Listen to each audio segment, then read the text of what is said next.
വാ വേഗം നടക്കും മോളെ. നിർത്തടാ നിർത്തടാ, നീ നമ്മുടെ പൊട്ടംകൊള്ളന്റെ ആള് പോകുന്നു. നിർത്തടാ. നടത്തിച്ചോണ്ടേ സ്കൂൾ വണ്ടി ഒന്നും വന്നില്ല രമേശ. മോളെ നീ ഒന്ന് സ്കൂളിൽ വിട്ട നന്നായിരുന്നു. അതിനെന്താ, ഞങ്ങളുണ്ട് വിട്ടുതരാല്ലോ. രവിയേട്ടൻ വിളിക്കാറുണ്ടോ? ആ വിളിക്കാറുണ്ട്. ബ്രേക്ക് കുറച്ച് കുറവാണ്, ഒന്ന് പിടിച്ചിരുന്നോളാൻ പറയും. അയ്യോ വീഴുവോ? ഏയ് ചേച്ചി പേടിക്കൊന്നും വേണ്ട. ഇനിയിപ്പോ അതാ വീണാ തന്നെ കുട്ടിക്കൊന്നും പറ്റില്ല. അച്ഛന് പനിക്കുള്ള ഗുളിയ വാങ്ങാൻ പറഞ്ഞു. ശ്രീദേവിയെ ഫ്രണ്ടുക്കളാ. അതെ. എന്താ നടു റോഡിലൊരു സമ്മേളനം? അല്ല രമേശ, ചെറിയച്ഛനെന്ത് പറ്റി? അതൊരു പേടിച്ചവനെയാണ്. ഇന്നലെ രാത്രി രക്ഷസിനെ എന്താ കണ്ട് പേടിച്ചാണ്. അങ്ങനെ വരട്ടെ, അപ്പൊ സംഗതി ശരി തന്നെ. നമ്മുടെ പരിസരത്ത് രക്ഷസിന്റെ ഒരു വിസിറ്റിംഗ് ഉണ്ടോ എന്ന് എനിക്കൊരു സംശയം. ഇന്നലെ രാത്രി ഞാനും കണ്ടു പേടിച്ചു. രക്ഷസ് സിഗരറ്റ് വലിക്കും രാഘവേട്ട. അത് നിനക്ക് തോന്നിയതായിരിക്കും. ഇതൊരു മന്ത്രവാദിയെ കൊണ്ടൊന്ന് ബന്ധിക്കന്നെ വേണ്ടി വരും. ഓ, മന്ത്രവാദിയെ കൊണ്ടുവരുന്ന എന്തിനാ? രാത്രി വീട്ടിൽ നിന്ന് പുറത്തിറങ്ങാതിരുന്ന പോരെ? അല്ലെങ്കിൽ ഒരു കാര്യം ചെയ്, അമ്പലത്തിൽ വഴിപാടായിട്ട് രക്ഷസിന് ഒരു പായസം കഴിപ്പിച്ചാ പോരെ? അത് നിങ്ങൾ തന്നെ അവിടെ പറഞ്ഞാ മതി. ആരോട്? അരക്കൻ വേലുവിനോട്. അത് നിന്റെ ചെറിയച്ഛനല്ലേ? നീ കേറ്. ആ ഏറെയാണ്. ഏത് പൈസ വേണ്ടത് രക്ഷസിന്? സേമിയ പായസ ഇഷ്ടം. ഞാനതല്ല പറഞ്ഞ്, നമ്മുടെ കാര്യം മനസ്സിലായില്ല. നീ എന്തടി പറയുന്നത്? കേട്ടോ, ഞാൻ പറഞ്ഞ കാര്യം. എന്ത് കാര്യം? ഒന്ന് പോണ്ടോ? ഇവരുടെ ഈ ഒളിച്ചോളിയും വർത്താനം എത്ര ദിവസം വെച്ച് ഇങ്ങനെ പോവാ? ഓ, ഈ കാത്തിരിപ്പ് സഹിക്കാൻ വയ്യാത്തെ. ഇത്ര പേടിയുള്ള ഇതിനെ ഏൽക്കണോ? ദേ ആ പൊട്ടഞ്ചക്കം വരുന്നുണ്ട്. ആര്? അവളുടെ ഏട്ടനാ. വാ നമുക്ക് പോവാം. കാര്യമില്ല. അതല്ലേ ഏൽപ്പിച്ചു കഴിഞ്ഞു. എന്താ ഈ കുള്ളൻ ആരോടെ ഇത്ര ഉറക്കേ? പുതിയ മുതലാളി വിളിക്കാവും. ഓ, ഭൂമിയുടെ അപ്പുറത്തുനിന്ന് ആയതുകൊണ്ടായിരിക്കും ഇത്ര ഉറക്കെ തൊള്ളയിരുന്നത്. പിന്നെ മുതലാളി വരുമ്പോ ഒരു സാധനം ഹലോ ഹലോ,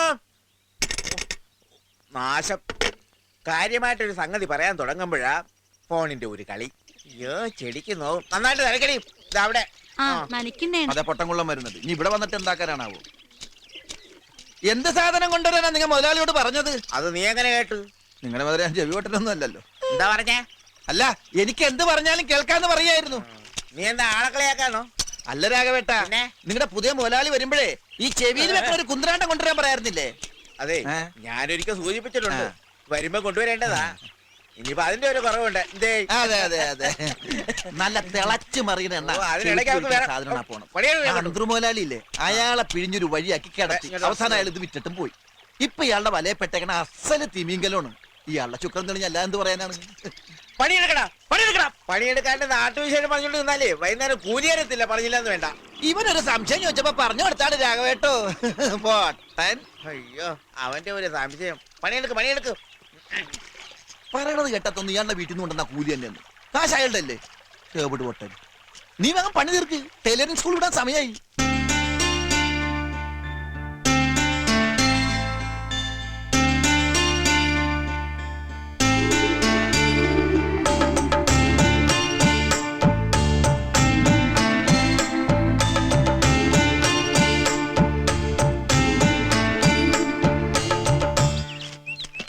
പേപ്പർ. അയ്യോ, ഇതെന്താ ഇത്? ഇന്നത്തെ പേപ്പർ. അതല്ല, ഈ കെട്ട്. അത് പിന്നെ ഇന്നലെ രാത്രി വീണ്ടും വേദന കൂടി. അപ്പൊ തന്നെ വീട്ടുകാരെ ആശുപത്രി കൊണ്ടുപോയി മരുന്ന് വെച്ച് കെട്ടിയതാ. അടിയുടെ ശക്തിയില് തലയില് ചോര കട്ട പിടിച്ചാത്ര. കുട്ടി വിഷമിക്കൊന്നും വേണ്ട. എനിക്ക് കുട്ടിയോട് ഒരു ദേഷ്യവും ഇല്ല. ഞാൻ വീട്ടിൽ പറഞ്ഞതേ സൈക്കിളിന്ന് വീണുന്നാ. സാരല്ല, എന്താപ്പ ചെയ്യാ, ഒരു സമയദോഷം എന്നല്ലാണ്ട്. എനിക്ക് വിശന്നിട്ട് വയ്യ. ഒരു പഴം അല്ല 2 പഴം എടുത്തോളൂ. ഞാൻ എടുത്തോളൂ, മുഴുവൻ എടുത്തോളൂ. ഞാൻ മുത്തശ്ശനോട് പറയില്ല. പിന്നെന്താ വേണ്ടേ? ബിസ്ക്കറ്റ് വേണോ? ബ്രെഡ് വേണോ? അല്ല, കുട്ടി കട പൂട്ടിക്കാൻ വേണ്ടി വന്നാണോ? അല്ല, എന്ത് വേണമെങ്കിലും എടുത്തോളൂ, കഴിച്ചോളൂ എന്ന് പറഞ്ഞോണ്ട് ചോദിച്ചാ. കുട്ടി ഒരെണ്ണം കഴിക്കണം. എനിക്ക് വേണ്ട. ഒരെണ്ണം കഴിക്കൂ. ഈ സുഖമില്ലാത്ത ആൾക്കാരൊക്കെ തന്നാ കഴിക്കണം എന്നാണ്. മോളെ,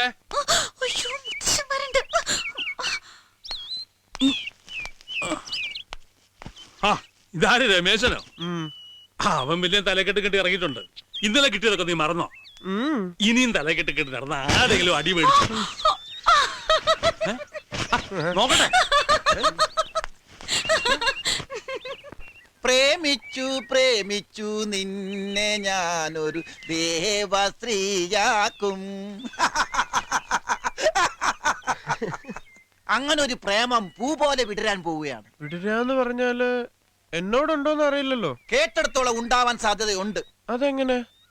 എടാ അരപ്പൊട്ട, അവള് നിന്റെ തലമണ്ടക്കെട്ടല്ലേ അടിച്ചത്. ഉം. ആ ഒരു സിമ്പതി അവൾക്ക് നിന്നോടുണ്ടാകും. അതെന്താ സാധനം? എന്റെ ചോറ്റാനിക്കരമ്മേ, എടാ സിമ്പതി സിമ്പതി എന്ന് പറഞ്ഞാൽ അത് ഒരു ഒരു ഒരു- ഒരു അലിവാണ്, മനസ്സിലായ? ഉം. ആ ആ പിന്നെ നീ ഒരു നാടകം കളിച്ച് പൊളിഞ്ഞപ്പോ അവള് ദേഷ്യപ്പെട്ടില്ലല്ലോ, ചിരിക്കല്ലേ ചെയ്തത്. അതെ. ആ അത് നല്ല ലക്ഷണമാണ്. അതെയാ? ആ ആഹാ. എടാ, ഉം. ഈ സാമുദ്രിക ലക്ഷണ പ്രകാരം ഉം. പെണ്ണെന്ന് പറഞ്ഞാൽ ആ, ഉടുരാജമുഖി, ആ. മൃഗരാജഗടി, ആ. ഗജ എന്ത് പണ്ടാറിലാവട്ടെ, ഉം. അങ്ങനെ കുറെ ലക്ഷണങ്ങളുണ്ട് ഈ പെണ്ണുങ്ങൾക്ക്. ആ.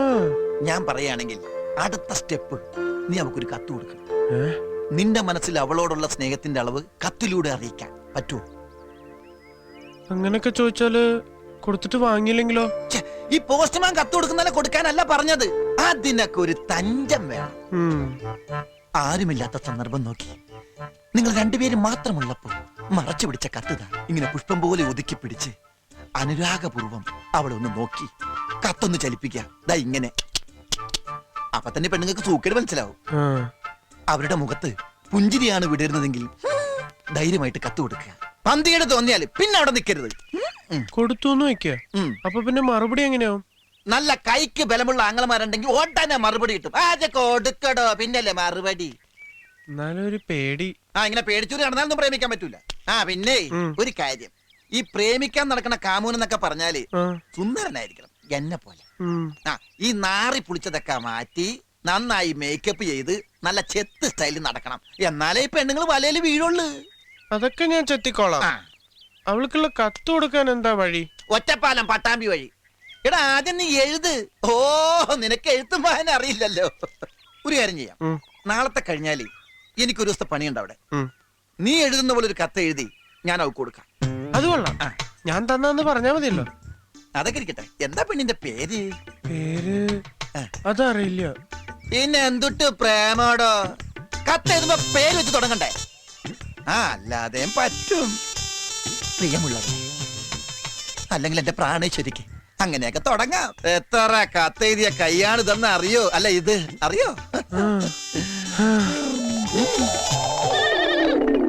ബാക്കി ഞാൻ വൈകിട്ട് പറയാം. നീ ഇത് എവിടേക്കാ? അത്യാവശ്യമായിട്ട് എനിക്ക് കുറച്ച് പരിക്കിനിടാണ്ട്. ഇവൻ ഈ കത്തൊക്കെ എഴുതി സംഗതി കൊള്ളാക്കോ?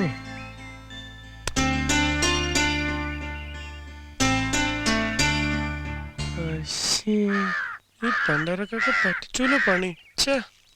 ഉം. ഓളെ പറ്റിക്കും. എന്തത്ര പെട്ടെന്ന് പോന്നെ? അവര് കുളിക്കടവിലേക്കല്ല, ആര്? ആരെങ്കിലും ആവട്ടെ. നീ ഇങ്ങനെ ആലോചിച്ച് തല പുണ്ണാക്കണ്ട. കത്ത് കൊടുത്ത അവളെ നിന്റെ വലയിൽ വീഴ്ത്തുന്ന കാര്യം ഈ ശങ്കരി ഏറ്റു. ഇത് സത്യം. എന്താ ഇത്? കാക്ക തൂറിയതാ. എന്നാൽ അത് പറയണ്ടേ? കാക്ക തൂറുമ്പോ നേരത്തെ പറയാറുണ്ടാ? ഞാനിത് ഏത് കുളത്തിൽ കൊണ്ട് കഴുകും?